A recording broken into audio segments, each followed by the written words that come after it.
Greetings, Darklings, from across the interweb. It is once again I, the Duchess, Precious Ken, for the, oh, look what I did, Sounds and Shadows podcast. I have the logo behind me now.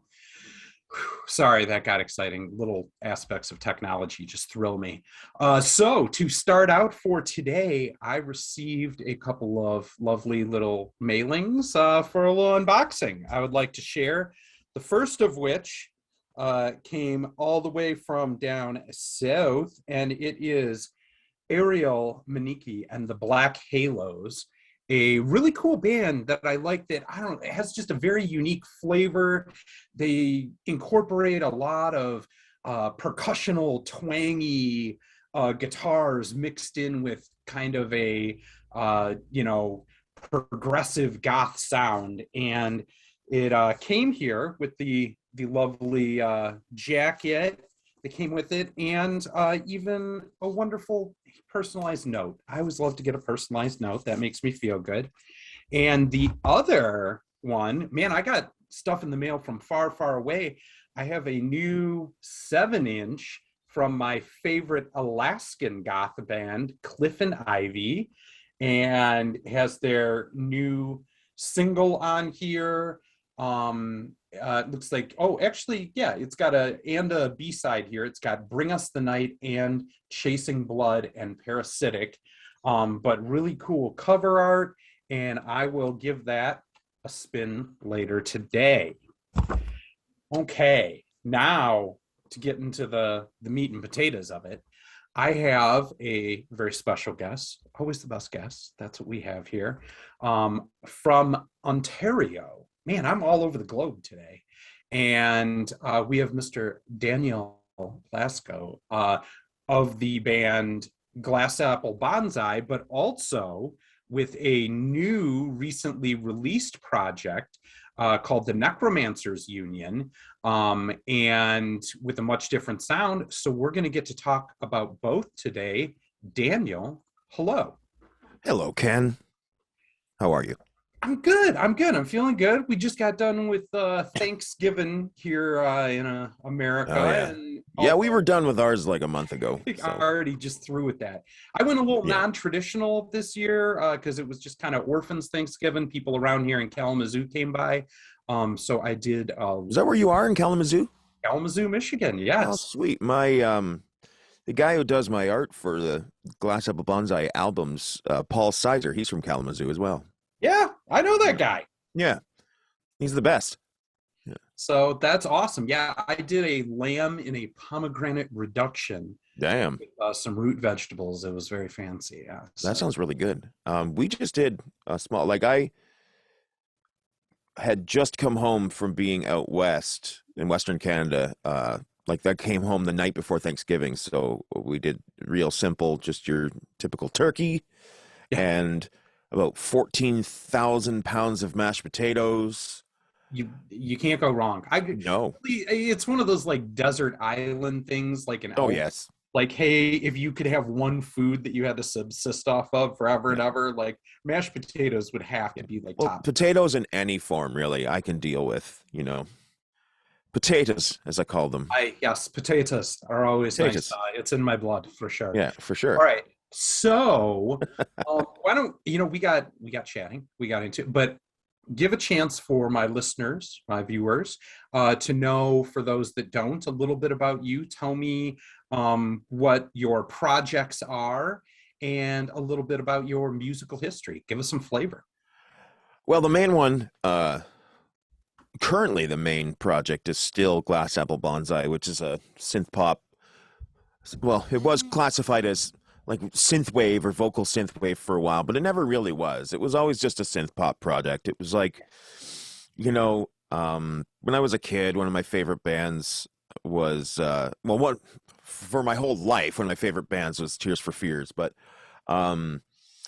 Information Society and stuff like that, like the sort of like legit, like sort of synth pop, techno pop stuff. But then, of course, as I became a sad teenager, bands like Depeche Mode and Fad Gadget and all of that stuff. So that's all what fueled Erasure, all that hot shit. Yeah, that's what fueled Glass Apple Bonsai. Really, is I'd come out of a sort of electro-industrial band called Defense Mechanism that was fun, but it wasn't really, it didn't have staying power, you know. I mean, we were a band for technically almost 10 years and we'd only released 2 albums, whereas Bonzai's been active since 2013 and I have like 20 different releases under that name. A lot of So releases. it's, yeah, there's I think just, the other thing that you're a bit known for, in addition to, I mean, to me, I love Glass Apple Bonsai in particular. That's how I found you. And yes. it has that flavor of, yeah, like I said, like Yaz upstairs at Eric's, but just Oh yeah. like a spiritual, emotionally charged, beautiful synth pop, which is, to me, Pet Shop Boys, all that stuff. That's what's really good about it, is it has a lot of soul in it, but the production levels are just so clean and crisp, and they're hooky, and it's just easy to dive deep and feel comfortable in them while then listening and addressing the emotions that are there. Yeah, Um, they don't act in crypticism at all. I mean, you'll find cryptic lyrics in a lot of other styles of, you know, like minimal synth stuff and in the early years of industrial and industrial electro and all that stuff. Like being cryptic and sort of um not not wearing your emotions on your sleeve lyrically, but wearing your ideals out in public. You know, like bands like yeah, Skinny Puppy are a perfect example. The lyrics were very, um, I wouldn't say really cryptic, but they were intentionally jagged, you know, and just sure. sort Yeah, of it was cut up and very weird, abstract. They very would just abstract. kind of throw an idea out there, Yeah. and it was left to you to put that picture together in your mind. But musically, the songs were also representative of what was going on with the lyrics. It was like a really good marriage of two things. Whereas with a lot of synth pop bands, um, they the lyrics were delivered clearly. Mhm. They were usually, I don't want to say simple, but they were not hard to get your head around. Yeah, You know, they were, which is what makes it pop essentially, is that the lyrics were really straightforward with what they were trying to say for the most part, and it was written with an identifiable simplicity where people would be able to engage with them and relate to the lyrics. And yeah, I mean, Depeche Mode was really good at that, and they even started touching on a lot of really darker stuff later in their career in the later 80s, but people still got it, you yeah, know, and that was the whole point. So that was a noted change actually for me lyrically, because with Defense Mechanism it was all like rah, rah, rah, rah, rah, you know, stuff about all, you know, this. And our second album was like a rock opera about fucking alien robots that came down and, you know, destroyed us and stuff, but it was a social commentary at the same time. With Glass Apple Bonsai, it was like, no, I feel like shit, and here's why. You know, yeah. like there's a bunch of songs about why I feel like shit, and also like just made up scenarios that were generally adaptive to the lives of other people, um, which was not something that I was used to. Of course, now it's really kind of how I write lyrics altogether. Is it's the crypticism got boring really quickly, but it was also easier when I was younger because I had a harder time figuring out what I wanted to say, so I could just Yeah. hide it under a bunch of gibberish, and people would be like, "Man, it's so good, it's so awesome, it's so angry," and it'd be like, "I have no idea what I was saying," you I was know? just spewing stuff. No, Yeah, I hear you. I was guilty of that too, and I think that's, you know, something that, you're right, comes with wisdom and age. That, you know, if you start out with intent, it does. I think it yeah, hits people on a harder level, like especially when you're talking about lyrics, which I think is a bit of a lost art nowadays, where when you talk about Depeche Mode or Nine, you know, back in the day, I think the lyrics did have those lines, or the Cure, that catch in your mind, and really the poetry of them, yeah, where I think some of that is lost a little bit. The idea of lyrics is kind of put on the back burner towards music and production to a point. And when you hear a band that has really great poetic lyrics with intent, and you understand it and it gets through to you, I think that's a powerful experience. And I think it makes those bands kind of tend to rise to the top in the modern era. a thing that's happened with the fluid commercial, or sorry, the fluid capitalistic pollution of music, which is what I mean. What I mean by that is how it's readily available to everybody without any discipline Sure. or any sort of effort involved, which is not necessarily a bad thing. It's great that music is Opens up a lot of yeah, doors to creative expression, but at the same time, you're right. yeah. It means that you don't have to pay your dues that much before you can release an album 6 months after you buy some basic equipment on your computer. Well, not only that, but people from a consumer standpoint, they don't have to do anything to get your music. Sure. Um, and we, my age group, I think you and I are kind of the same age, so Yeah. um, there were paywalls up in front of what we had to get Yeah. when we were younger, and that does ultimately suck because you want your music and everyone else's music to be available to everyone else. But I wish that it hadn't come with the devaluation of music as an art form when something became readily available to everyone for no extra cost. Not that it was 100% free to get stuff. You still had to have a computer and have the internet and all of that stuff, but you didn't have to pay more to get things. And while that opened up a whole new audience for every band under the sun, it also has some unfortunate side effects that I don't think a lot of people genuinely address, which isn't, some people say like, oh, everybody gets everything for free now. It's like, well, you're right. But it's a double-edged sword because while it's made music from everybody more readily available to everyone on the planet, basically, or anybody who's privileged enough to have the gear to connect to the internet and get your music for free, it's also made it kind of worthless. Like Yeah. And I take your getting point there. like people still have the emotional attachment to it. That's what trumps everything else, right? Is people still have the emotional, cultural, social attachment to songs, which will never go away, regardless if it costs money or if it's free. But we now have a larger number of people who are music hoarders, who have massive, huge collections of MP3s that they can't even live long enough to listen to it all. Sure. And you have to think, well, then what's their valuation of that music? Is it high enough that they want to listen to it? Or is it just a free thing that they can collect, boast about their collection, but have no intention of ever listening to it?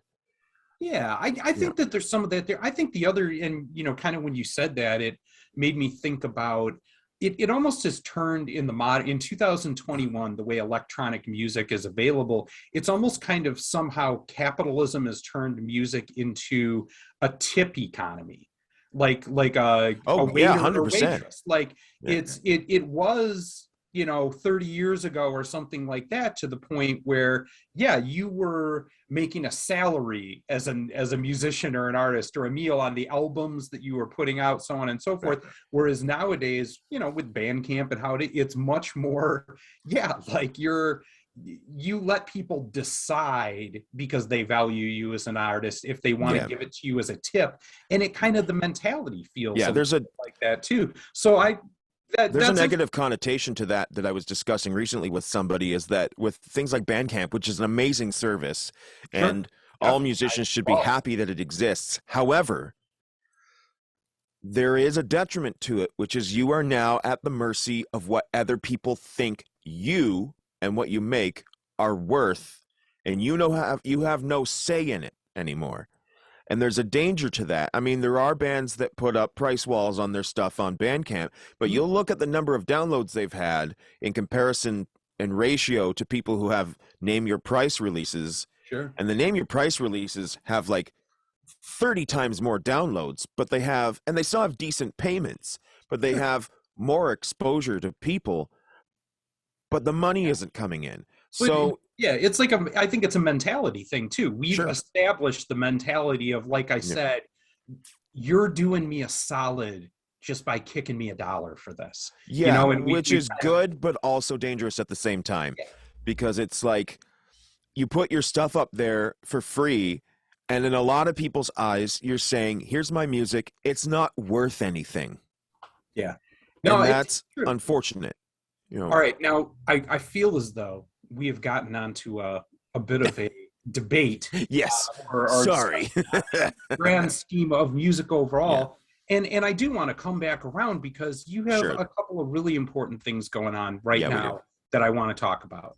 So you're a good interviewer because you're keeping me on track, and I can just go like out into the universe with I'm stuff. So a bit the same way too. So, what you just had a new album that came out that I got the yes. other day, and I've been listening to, and it was a pretty big shift in concept and mentality from Glass Apple Bonzai, which is what I know you from, the Yeah. Necromancers Union, and the new album is Flesh of the Dead, and this is freaking death rock and Yes. Yeah, old it is. school goth, and you know lead singer curled lip, like There's you the know Billy Idol in me coming Billy out. Idol sass in this, and I love it. I mean, I love that idea, and I've always, like I said, been a big fan of your ability to create meaningful pop hooks and the type of like synth sculpting that you do. And to me, adding what's good about that into kind of my preferred genre of death rock or doom rock was just amazing. What brought about kind of this idea and change for you? And what were some things that you were excited, like, crap, I never really get to do this with Glass Apple Bonsai, and now I'm just going to cut loose on some stylistic aspects that you usually didn't get to work in? Well, the project started like well over 10 years ago, actually, and it is. I was in a local band, like I was in my own band, Defense Mechanism, at the time, but I was also playing guitar, lead guitar, in a band called MDM, who were from a local city called Welland, and I was friends with all the guys and had known them for years, and their lead guitar player moved away, so they were looking for someone. And I was talking to the singer, Tori, saying like, well, hey, I've played guitar since I was like 11, you know. He's like, Sure. really? And I'm like, yeah. But you just played keyboard. What? You know how Yeah. to He's play like, I thought you guitar? just sang and did. And I'm like, no, I've been playing bass since I was 10 and guitar since I was 11. And he's like, oh, well, that's awesome. So you should play, in my band. So I learned some of the songs we played, and because I had switched from, doing the regular industrial band stuff and was playing guitar again, I got sort of hyper focused into guitar at Mhm. the time. And I actually started two side projects. One was an industrial metal idea called the Revolt Control, which has never seen the light of day. I like the name. And yeah, that was from somebody mispronouncing or stumbling over the term remote control. They were asking me for the remote control for the TV. And they said, where's the revolt control thing? I'm like, that's amazing. I'm Oh, using I that. thought it was going to end up being it was a review of the old MTV game show, the Remote No. Control.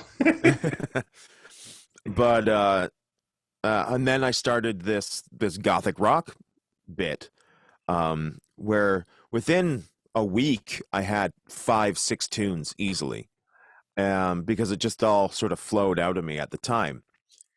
And originally I was going to get the singer from MDM to do it. Because every once in a while I'll start a project and I'll be like, I want someone else to sing. I don't want to do everything, right? Like I want someone else to do it. But then it just turns around to be like, I'm just going to do it because, I know I what can't it's be supposed to bothered. sound like, and explaining that seems like more Yeah. trouble It's than like, I can't be fucking bothered to wait for other people. Like that's people would say that's a detriment, but I mean, the reason why I have such a large volume of musical output is because I don't wait for other people. I yeah. just do it and get things done. But with that project, it laid shelved for a while. I mean, I'd play the demos for people and they'd be like, yeah, this is awesome. Like, you got to do something with it. It just sort of, fell off to the side. Sure. And in 2019, while I was on tour with Grendel, Strip Liquor, and Esoteric, I was playing them the demos in the bus, because I was going through like all the stuff that I had that like hasn't seen the light of day, and the reaction was just like, dude, you got to finish this stuff. Like, this is awesome. Yeah. So I was like, all right, whatever, blah. So I get back from the tour. I'm in destitution because I'm so broke and like hideously in debt. And I have, like I have some personal issues going on. And I think, you know what, I need to focus on something, right? So I take the now like 10-year-old Necromancers Union songs, write new lyrics for them, go to my buddy's place and track vocals for them. And then I released an EP in like October of 2019, and then another one in December of 2019. Of all these songs that had already been recorded, I just needed to do the lyrics for them. Yeah. And then this label from the Netherlands got in contact with me in like January or something, or can't remember when. No, it was late 2020. And they said, hey, would you want to like re-release this stuff through the label? And I'm like, hey, listen, if I'm going to re-release this stuff, I'm going to redo it. Yeah. Right. Because first off, I don't have most of the master files for any of these songs anymore, and also, if we're going to do a full release, I don't want it to just be like a vinyl or CD version of stuff that's already out. Right. Right. Because that's not special enough. And it doesn't represent you anymore. I think that's another thing. Like, yeah, when you're going to re-release on that, the time between when that was released and today, you've had 10 years of human growth. And well, not only that, but I'm just a better recording engineer than I was too at the time. So I redid everything. I re-recorded. There was a couple of songs where the guitars that were in it were like perfect, and I didn't want to fuck with them. Sure. But I remixed everything, and I redid most of the guitars, and I took a couple songs and rewrote them completely. Added slide guitar just to sort of like show off, and what came out was not only this album that I'm super proud of, but a completely rejuvenated love and respect for guitar-oriented music. Yeah.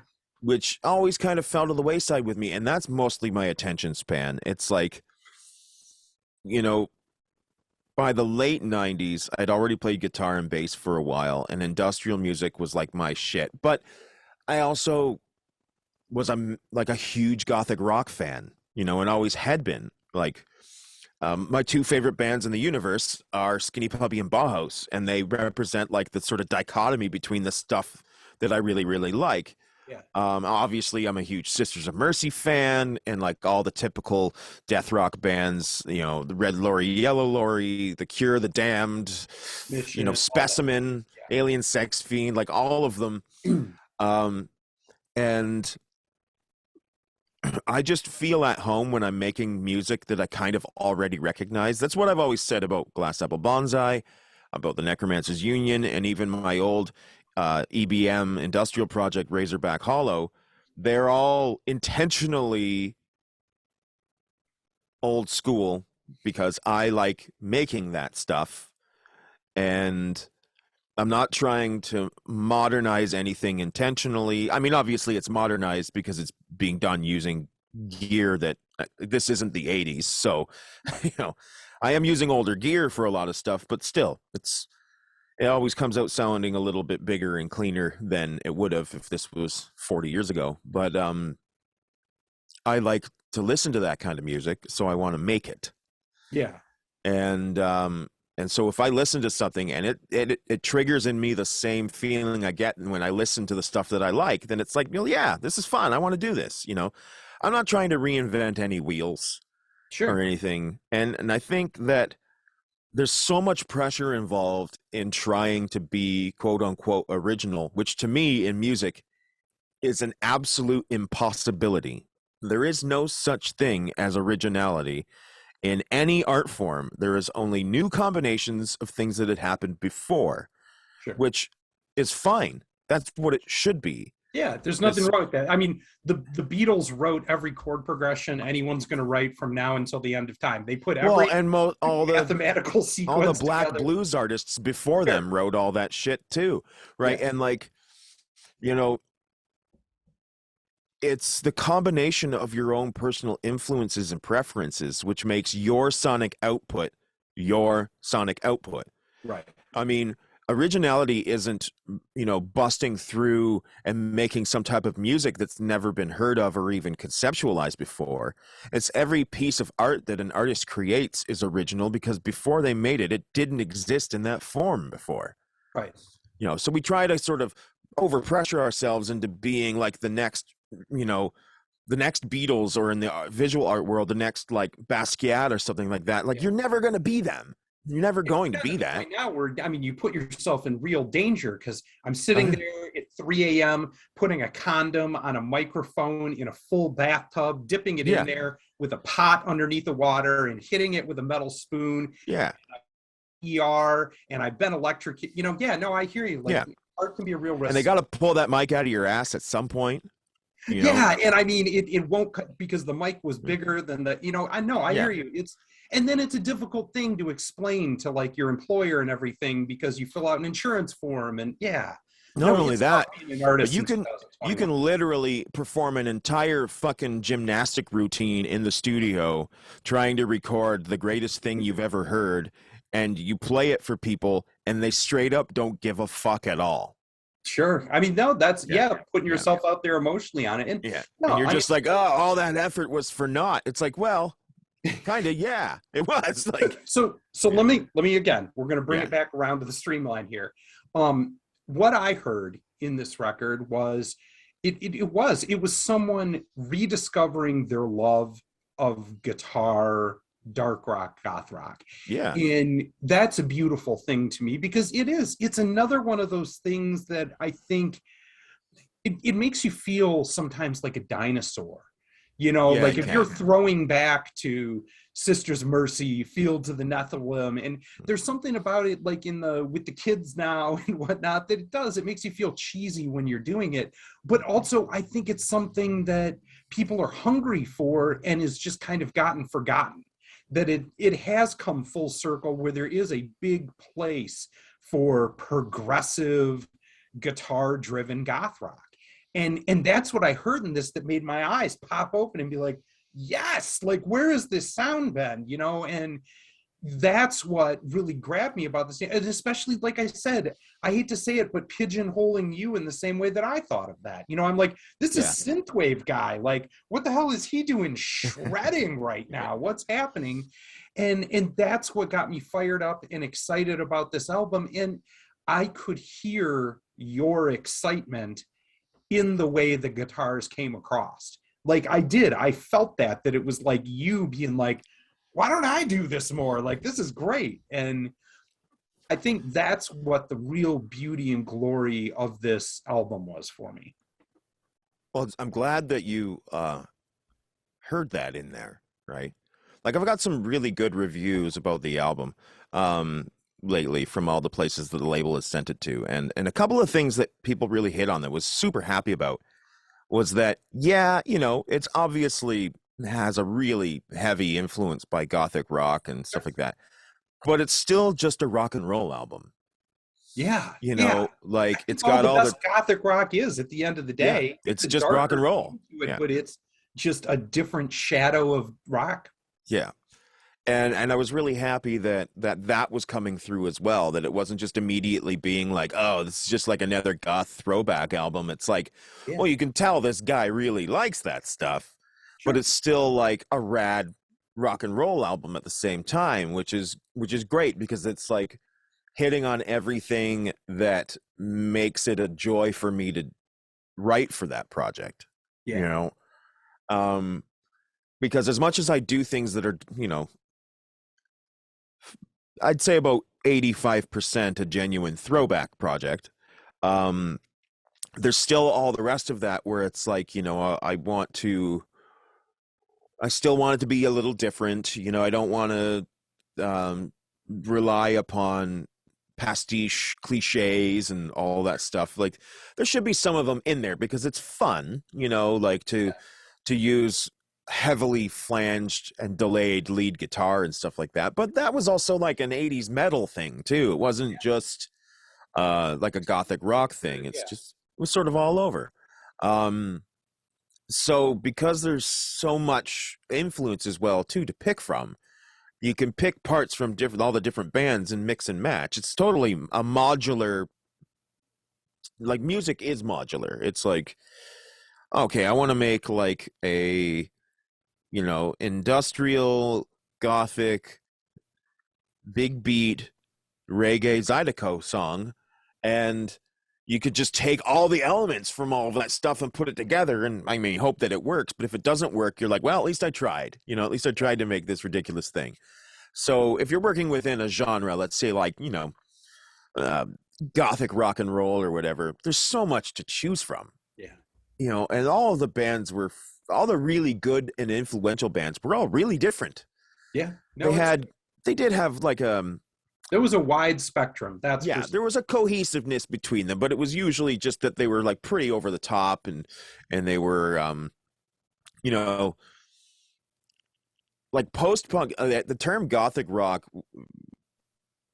was a newer name for something that was already kind of old hat, which was most of these bands were considered post-punk because they came out of the punk rock. Right. And so, I mean, like Joy Division, Bauhaus, Southern Death Cult, the Virgin Prunes, a lot of that stuff out of the UK and Europe and whatever, that was all just a more melodramatic answer to what punk rock was. Yeah. And then someone's like, oh, these gothic rock bands. And it's like, all right, well, that sounds fucking cool. Let's use that. But it became old hat, too, really quick. I remember reading an interview about The Mission, because Wayne Hussey used to be in Sisters of Mercy. Sure. And then him and Craig Adams, the bass player, left, and they started The Mission. And The Mission's first couple of albums are, pretty goth rock-ish, but very quickly they dropped a lot of that. And in the review media, people were what's the word I'm looking for?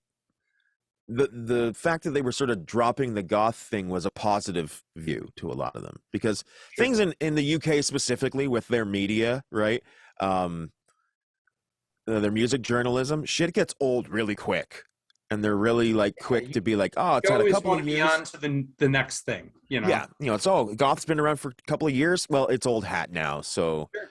And I guess I can, as somebody who is a fake music journalist himself, I can understand the idea of you kind of, especially back then, want to be the one to discover or find and share with the world the next thing. So nobody wants to sit there and talk about the same thing for 10 years. You know what I mean? So I get the motivation of how that comes up. But no, I think that's really cool. And that's what I hear a lot in this album.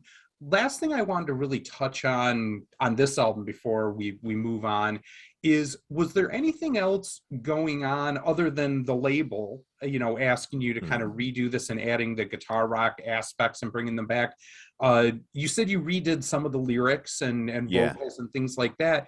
Was there anything, I don't know, going on that you felt was a real central theme that influenced you in that aspect? One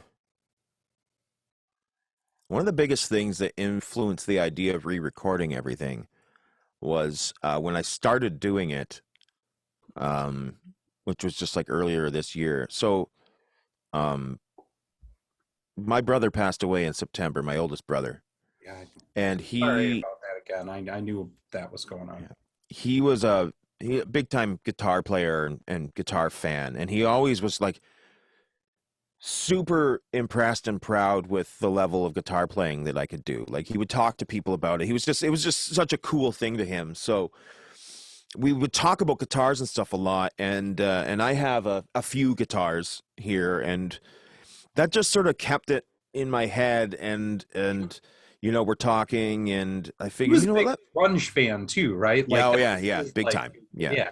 But I mean, he was also kind of like, he was a goth punk in the late 80s. But when grunge came around, he was born in 72. So he was like in his late teens, early 20s when grunge took over. And that's the perfect age to be into that stuff.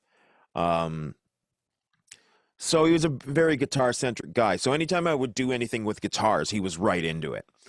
So, we were just hanging around and talking, and he's like, you should just redo it all, He's like, you're more than capable of playing it. I was like, yeah, you know what, you're right, right. So I, would do that, and he would come by when I would like walk by my room while I was recording stuff. He'd be like, that riff's awesome, just cool, positive, like, and he'd Yeah, hear some of the finished that's mixes. He's like, awesome. sounds so wicked, it's awesome. It's all slide guitar, right on, right? So it was it was him and I just sort of keeping me in this guitar centric attitude that really the album contains. And now that he's passed away, that album now has more significance to it. Yeah.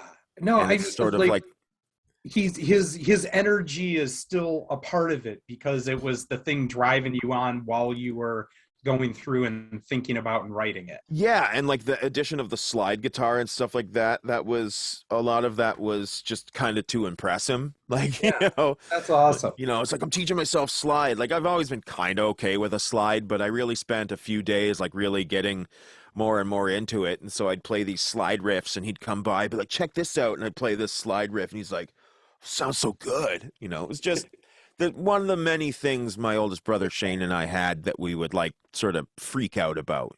Yeah. And so that's a huge element to the whole thing. And I remember showing him the cover art and he's like, oh, it's so cool. Because he always likes skulls and like weird monsters and stuff. Sure. And, Yeah. Like the death rock thing is an aesthetic too. yeah, absolutely. And I mean, he's always liked stuff that has to do with like, well, skulls and skeletons. Him and I both have always had this affinity for skeletons and stuff, like drawing them and like satanic imagery and all that kind of shit. Like it's just cool.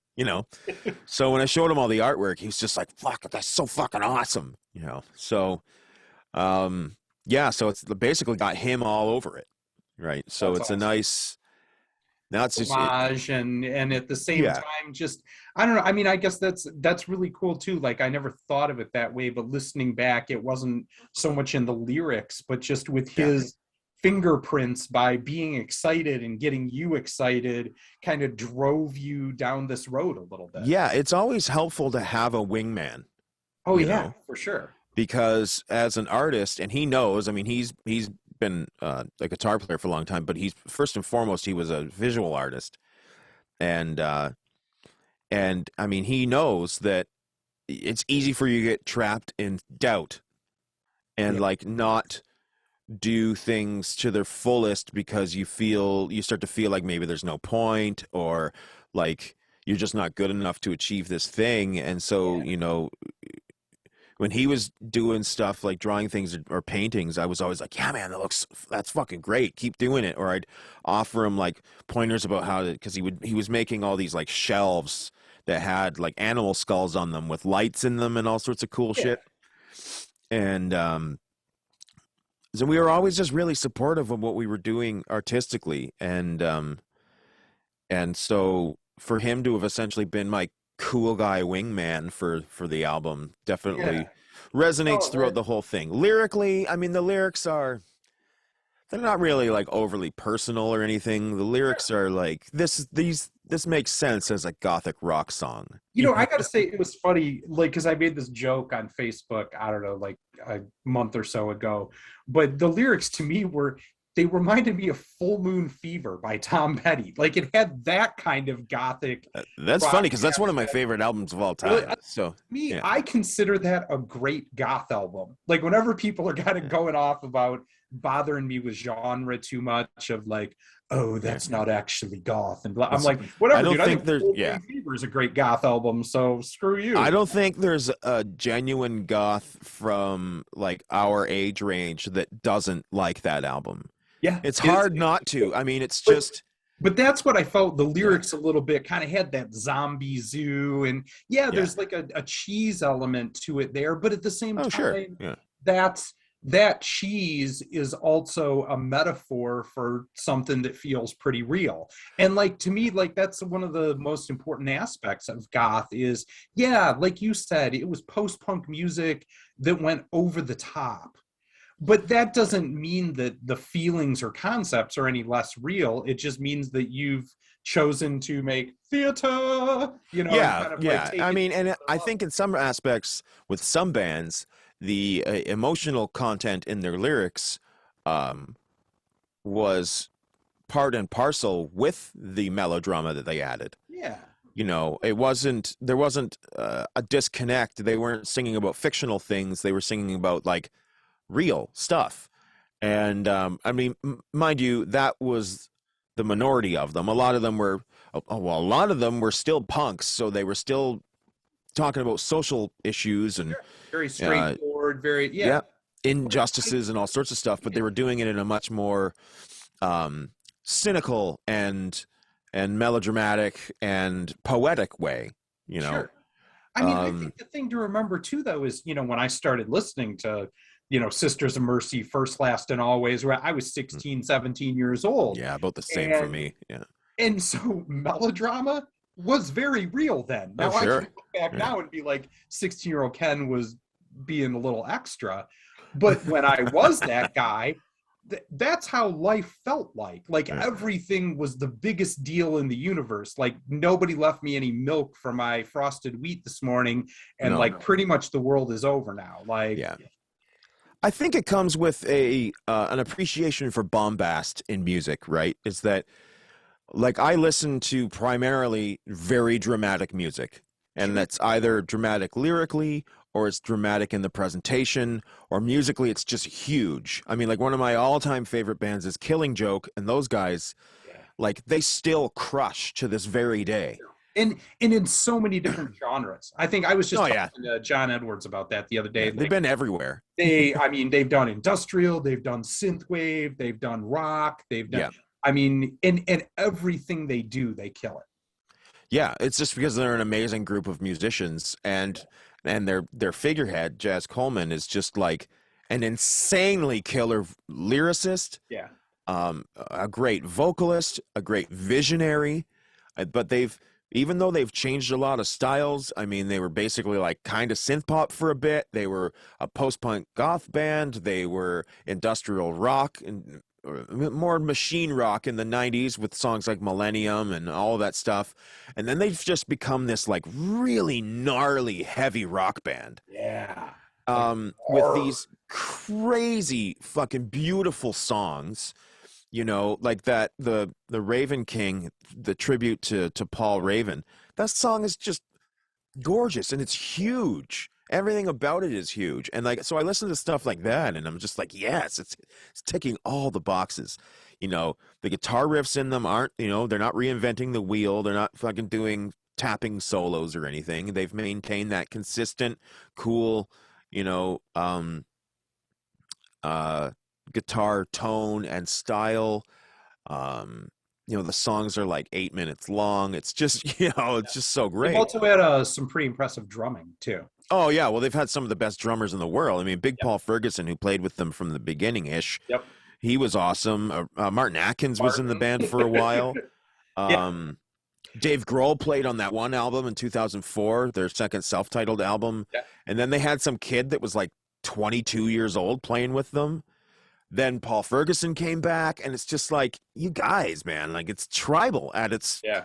finest, and and that kind of thing. It just ticks all of the good um, what's the word I'm looking for? The good comfort food of Yeah. of audio.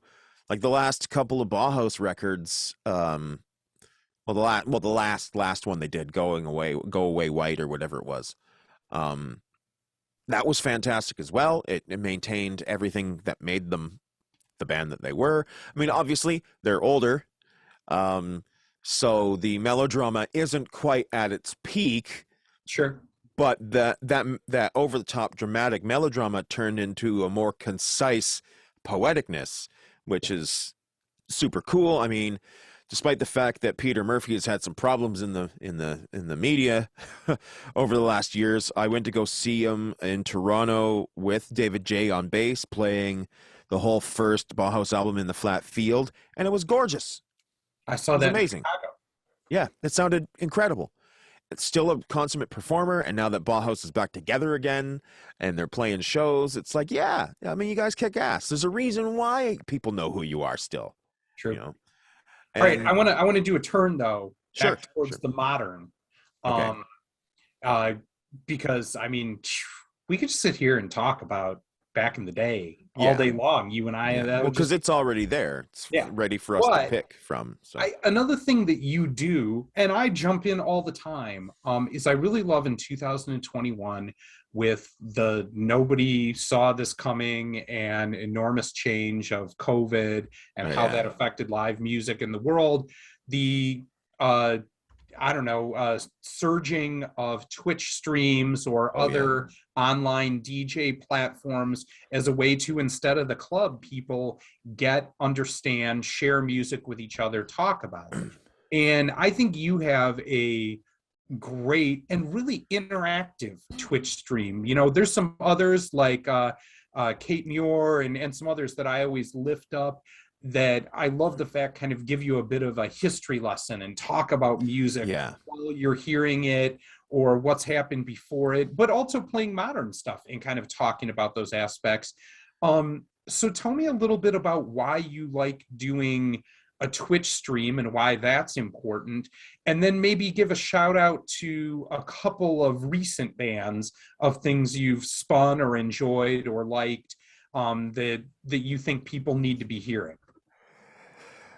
Well, first off, I'm gonna say Hate Muir is like, or Kate Muir. She's Yeah, like my kind of my favorite style of DJ. they are amazing. And it's that, like, let's not just stand here and say nothing and play a bunch of songs and and then not interact with the audience. She interacts with the audience constantly, and it's great. They But do.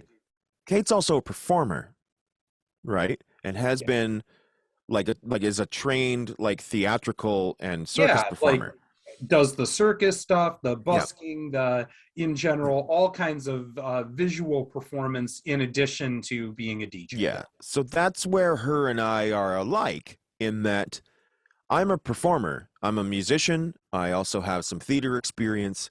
I'm also just naturally kind of a ham. And so when I do streams, they are as much a two-way conversation as they can be. And I have had a few people throughout the last little while that I've doing streams sort of mention that they think that I talk too much over the songs, and I always answer be like, well, then go somewhere else. Yeah, that's the thing I like most, is love your interaction on it. Yeah. Well, because that's the whole point. I mean, it's in me to be entertaining. I mean, Sure. if you've seen Glass Apple Bonzai on stage, it's not some super serious synth pop guy that's up there like, this next song is called I Can't Feel. It's especially if my regular keyboard player Steve is there, it's an absolute farce fest. Like, it's just ridiculous in between songs. And as somebody who writes goth songs about ninjas and butt stuff, this is relatable. You understand. Okay. So, I mean, because you have to be entertaining. That's your number one job, is as an entertainer, you have to be entertaining. You want people to enjoy the songs or the content that you're giving them, but also feel like they're part of what you're doing. And if you just stand away from everyone and act too cool, or you don't interact with anyone, what you're doing gets boring really quick. Truth. And that's not to say, though, that there isn't a place and a time for that stuff, because sometimes people just want to put on a stream while they're doing stuff around the house, and they don't really want to get involved. But I'm not one of those people. I want to get involved, and I want people involved, so I'm always talking about stuff and telling jokes and directly commenting, replying to comments in the chat, and playing stuff. And also, I used to be a rock snob, which has then turned me into sort of a bit of a music historian, but when it comes to stuff that I like. Yeah. And I feel, as the guy that everyone went to get mixtapes made in the 90s and the early 2000s, because I seem to have the better, more eclectic taste than the next person, I feel like that's still kind of my duty to be doing what I'm doing is like, well, here's a song that's, by this artist, but it's actually a cover of the original song, and the original song was written because of this. And I mean, I'm not spilling an encyclopedia of factoids out there, but even just little things about stuff people didn't know, and they're always appreciative of it, and it helps them connect to the music even more as well. Yes. So that's a big part of it all. I mean, I don't have a massive fan base on Twitch. Part of that is because when everyone first started going to Twitch, like last year, I was helping everyone get set up with their Twitch streams. Like all my DJ friends, like I helped Chris Hewitt at Dickens get set up, and I helped a few other people. And I sort of, because I was also hosting the Terminus Twitch streams like all last summer in 2020. Yeah. It burned me out of streaming. And when I should have been streaming more, I was not. I was taking a break from it all. So I sort of came back into it earlier this year. But the Twitch stuff was starting to die down a little bit at that point because first off, everybody was doing it. And then people realized that, the people who didn't like playing stuff to 6 people just sort of dropped out because they're like, it's not worth my time, blah, blah, blah. Right. Whereas I love playing to 6 people because they're usually chatting in the chat. Interacting and and I know their names and so I gotta admit, I am such a Twitch hoe.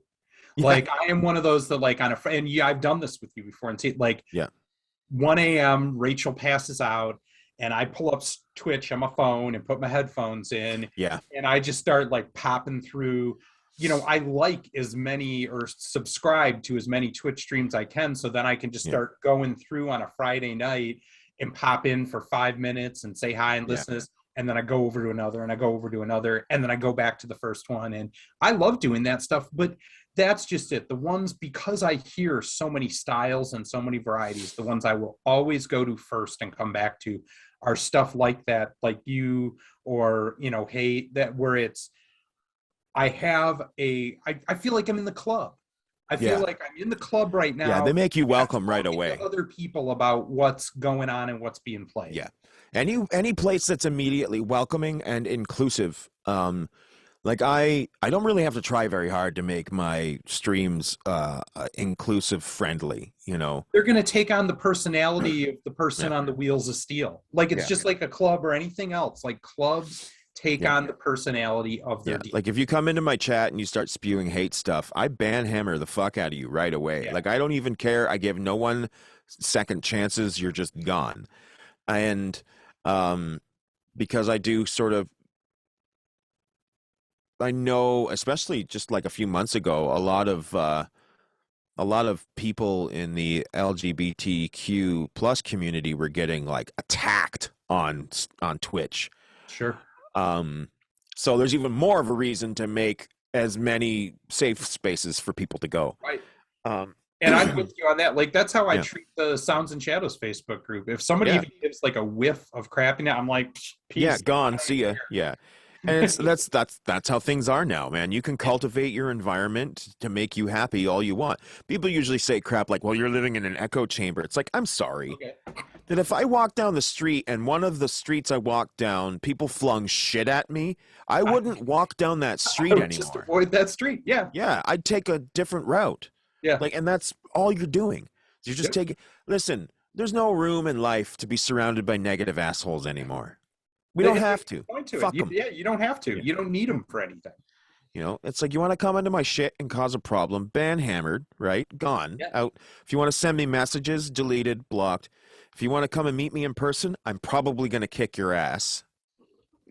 I mean, I don't want to be a tough guy here, but come and see how nice I actually am, But that never happens. Those people never do that. They never, ever confront anybody directly. It's always hidden behind something. So, I mean, I've dealt with those losers my whole life, even back in the early days of the internet in the 90s and stuff like that.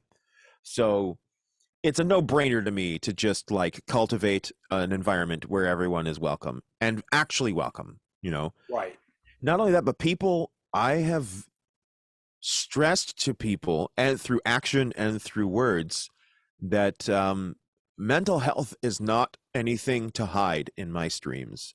I do make a point of talking about my mental health issues in a very open and Yeah. non-confrontational or non-limiting way. I don't offer advice to people. Um, and I if they, always love, like, whether it's on your Facebook feed yeah, or your Twitch streams or anything, I feel like, you as somebody who's a professional and kind of known in this scene, you're just very open about it and make other people feel comfortable with sharing what's going on. And I've always really respected and liked that about you and how you how you do your online persona to match your real life. well, You leave it all out there for sure. the biggest reason for that is that the time, when I was younger and I was having a lot of issues with trying to figure out why people made fun of me in school, and why my one brother, my middle brother, why he was so mean to me and making comments about my weight and all of this stuff, even though I wasn't really fat. It was just low-hanging fruit for a mean person, right? Right. While I was trying to figure all of that stuff out, I'd talk about things and it was always just dismissed as being, silly, or I was just being You're just dramatic. being too dramatic and sensitive. Yeah, or too sensitive and stuff like that. And it's like, here I am, a full-grown adult. I'm 41 years old. I have CPTSD symptoms from the death of my father, and compound stuff from my brother, also dealing with all of the things in between, and just not properly addressing things. And despite the fact that, I come across in interviews as being like well-spoken and pretty above water and stuff like that, Sure. that shit it's not, I'm not going to say it's a mask or a put on. It's just, I only have a certain amount of time during the day where I can be interactive and You're be like this. And Yeah, then the for rest sure. of it is just like, please leave me the fuck alone. Yeah. And I like to be open about that, because why wouldn't you be? Right. Like, if I have the strength to be open about it, I would prefer to be a beacon for people that don't have the strength to be open about it. Right. Because I know that a little bit of dependent confidence, which is what I call when you see somebody else saying and doing something that you wish you could do, you start to realize that it's possible for you to do that too. So dependent confidence, which is you just watching other people. Confidence is something that can be shared with other people through your actions, by showing them that it is tough to be open about things, but it's not unattainable. It's not impossible, and it's not even as dangerous as you think. And if more and more people, as more and more people become far more open about mental health issues, the easier it becomes for everyone else. And that's really important, because there's still a lot of fucking assholes out there that like to pin mental health issues entirely on the people, call them pussies, or Yeah. say that they're being snowflakes or some other stupid thing that they fucking invented to make everyone else feel like shit, usually because they themselves feel like shit. Right. you know you know and they also, despite what they might say, those people need to see other people strong about their mental health issues as well. Yeah, no, I think that's kind of what I was saying to you is just, to me, I think we need to find ways to celebrate the strength of vulnerability, because to me, Yeah. nothing takes more courage Yeah. than being able to say to the world and in front of whatever gods and everybody, Yeah. look, I feel this way and it is tough and it's tough for everybody. And that's a real courage to me. So no, I think that vulnerability is so important. And it's something that I think that you do on the regular, that I really. Well, it takes the ammunition away from people who would use your mental health issues against you to hurt you. Sure. When you are not afraid to talk about it and admit to things, there's Yeah, nothing that people can use to hurt you. right. And I've had a lot of people for years, when I was younger, use my problems against me as a way to make me feel worse or make me feel, people who would say things like, oh, you talk too much and it like puts people off. And I'd be like, oh shit, well, that sucks. And then I'd get super quiet and then they'd get pissed off about that. Now when people say things like you talk too much, which is rare, Yeah. They say things like, oh, you talk a lot. I will talk really loud in their face. Right. And then they're like, okay, I get it. Fine. I get it. It's like, you're not going to hold this shit over me. Yeah. You're not going to use these problems that are problems only for me against me. Like, my mental health issues don't actually affect you. Our communication and interaction might be a little skewed.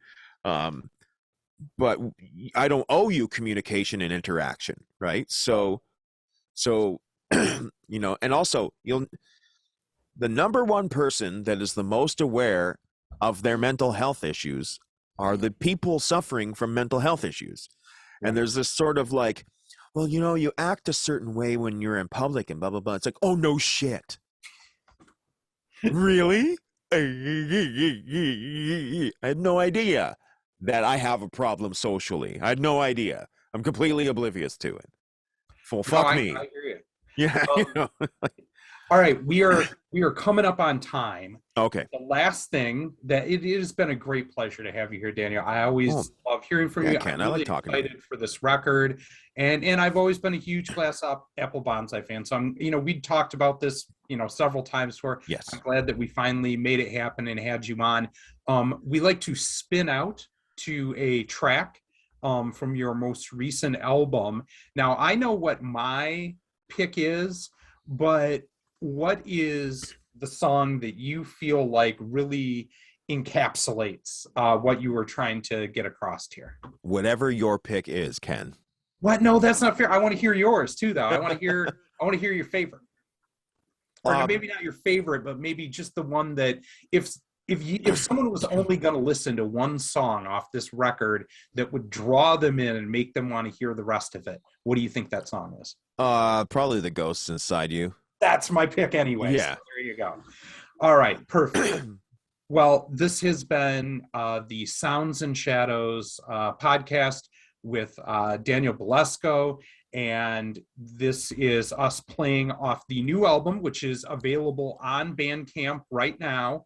The Necromancers Union, Flesh of the Dead, and we're going to be spinning the track, The Ghost Inside You.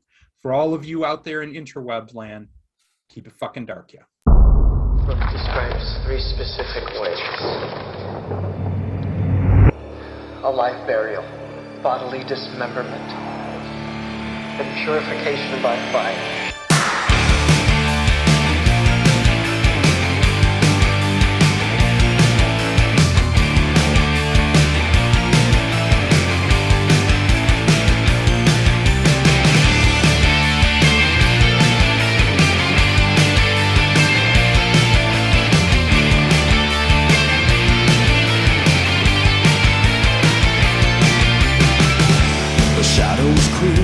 In silent fire,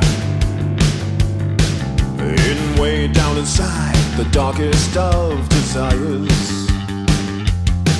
Throw your hands to your face and you cover your eyes. There's a fear deep inside that you don't realize. The failings in life are all the reason you're here.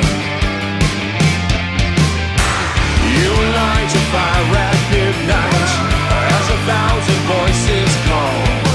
And you feel your skin begin to crawl. When the shadows creep inside from the darkness of the night, then the ghost inside you starts to wail.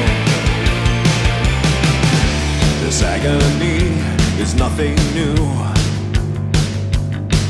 From the dark of the night, the voice is calling for you.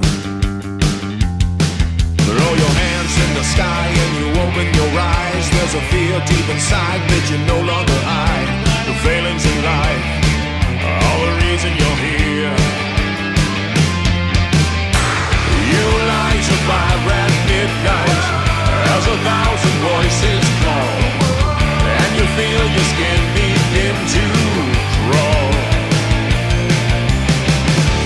shadows creep inside from the darkness of the night, then the ghost inside you starts to wail.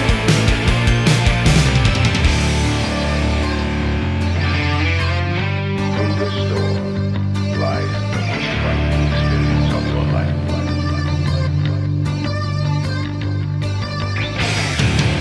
All the hands from the left and all the eyes from the right. A million shadows are closing in. Now there's a fire in the hills, and all of time standing still. And every minute of life is an agony and a sin. You light a fire at midnight as 1,000 voices call, and you feel your skin begin to crawl. When the shadows creep inside from the darkness of the night, when the ghost inside you starts to wail.